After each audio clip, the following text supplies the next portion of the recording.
Today we are transforming this into this. Let's show you how it's done. LED lights are fun, easy to install and automate, and generally have a high spousal approval factor.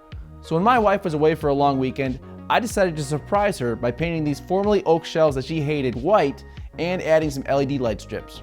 So when she left town, they looked like this. But when she got home, they looked like this.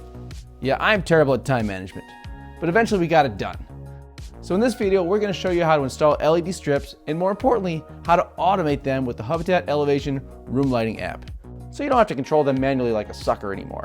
We'll even show you an automation that switches the lights to TV mode when you turn on the television, which is very cool, so stick around for that. Alright, let's get these strips installed. The first step is to test and pair your light strips. You'd hate to get them installed, then realize they don't work.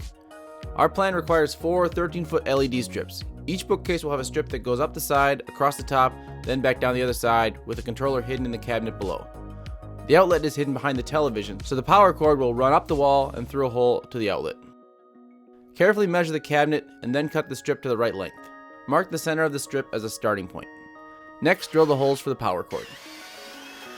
Now we're going to run our power cord up the side of the cabinet and attach it with hot glue. Now it should go without saying that hot glue is hot, so don't be a moron like this guy. Wow. Now we can attach the LED strips. I started in the middle where we made our mark, then moved my way evenly across and down both sides. Do this for all 4 cabinets, then plug it in. The last step is to reinstall the shelves. Because we ran the LED strips along the side, we had to cut a little notch in each shelf to accommodate the strip and power cord. But the nice thing about running the LED down the side is that our shelves are still adjustable. So at this point it looks pretty cool, but it would probably be nice to have a way to turn it on and off. So let's automate this sucker so your hard work actually gets put to good use, eh? For our base automation, we're going to use the Room Lighting app. Once we put these together in our Room Lighting app, we can activate the strips as a single device, which will come in handy as we build additional automations. Instead of selecting an entire room, we're going to just select the 4 light strips right here. Now, if we just want to have them turn on the same way every time, we can select those settings here. But we want it to vary by time of day, so we'll select Setup Lighting Periods. We can set up our time periods in 2 ways, by hub modes or by time. I showed off hub modes in a previous video, so let's set these up by time periods. You can select the days you want this rule to apply right here. Now we'll select our time periods. So hit the plus sign, name your time period. Then click here to select the start time for that period. You can select a specific time or have it based on sunrise or sunset. So we're going to set up 4 different time periods for these lights. Next, we'll program the light settings for each time period. This can be done manually here by selecting the settings for each light, or you can use your dashboard or whatever to set your lights the way you want them, then hit capture and they'll show up right here. It's pretty slick. Now notice in the device control area you have this type selection. Based on the device you are controlling, bulbs can be controlled as different types of devices, as you can see by clicking on it. For night, we want something easy for our tired eyes, so we're going to select RGB. We'll select red and make it 40%. We're going to cruise through this because it's very repetitious, but you will need to select the type, color temperature, and brightness for each light strip in each time period. For this finished rule, we are going to set morning, day, and evening to color temperature mode, with morning at 15% and 2600 color temperature, daytime at 100% and 5000 color temperature, and evening at 80% and 4000 color temperature.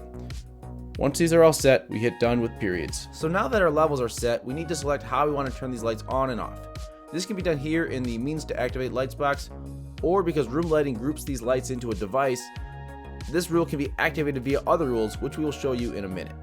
But let's start with the activations we want to set within room lighting by clicking on this box. Now these are ambient lights that we want to go on every evening around sunset, so we'll select time is, then select sunset. Now we're also going to set these to activate by buttons and motion, but we want specific restrictions on those, so we will set those up with their own rules. Now let's look at the optional restrictions. It doesn't make sense to turn these on if nobody's home, so we will limit activation for when our phones are gone.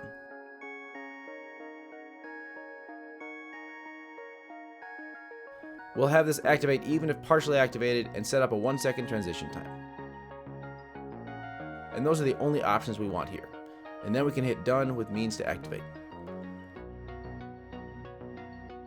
Now to turn off the lights, we're just going to select when mode becomes night mode, and that is it.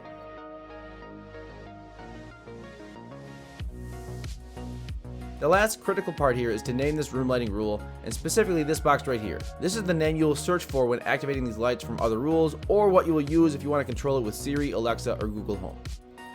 So those are our base settings for these light strips. We've mentioned how these lights can be activated by other rules, so let's quickly show you how that's done using a fun automation to turn your LEDs to TV mode automatically when the TV turns on, then back to regular mode when the TV turns off. To do this automation, you'll need a power reporting smart plug for your television. It's important to remember you don't need power reporting for everything. And when you do use power reporting, it doesn't need to report every millisecond on every watt. In our device settings, I have this set to report every 15 watts, so it isn't putting stress on the Zigbee mesh. We're going to start by creating a TV mode for the light strips, again using room lights. Now, I won't walk you through that whole thing, but it turns the lights on to a dim blue, and the rule looks like this, and we name it TV mode. Next, we're going to go into basic rules, and we'll say when a power meter, and we'll choose the television here. When power is risen above 60 watts. So that's our trigger, and the action we want to run is to turn on the switch, and the switch we want to turn on is actually the virtual device that was created in the room lighting app we named TV mode. Now to turn this off, we'll select a wait until and choose the power meter again. We'll say when the power has fallen below 50 watts. Then select another action and turn off TV mode, and one more action to turn on family room shelves. In this rule alone, we are using two different groups created in room lighting. So you can see how grouping devices in room lighting can really help you manage all of your automations. The last thing we'll select is a restriction for this to only run during evening mode. And we're all set, so we'll hit done to save. Now let's check out how that looks. Pretty slick. And again, it's all automated just by turning the TV on or off. Obviously, you could add more lights or switches to this rule as you please. For detailed documentation on room lighting or anything else we featured in this video, check out our online documentation at docs2.hubitat.com. And you can find additional automation tips in our online community at community.hubitat.com.